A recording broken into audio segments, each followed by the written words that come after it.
আপনি দেখছেন news now, আমরা জানি কোনটা খবর।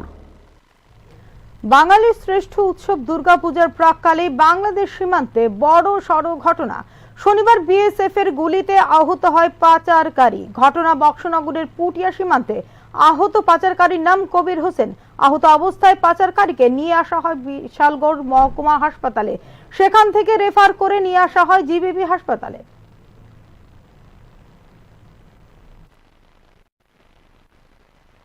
ঘটনা একটা কবির হোসেন নামে পুটিয়া বর্ডার কলমচড়া পিএস এর আন্ডারে বক্সনগর থেকে বিএসএফ গুলি করছে। নাম হচ্ছে কবির হোসেন। তো আমাদের বিশাল হসপিটালে নিয়ে আইছে।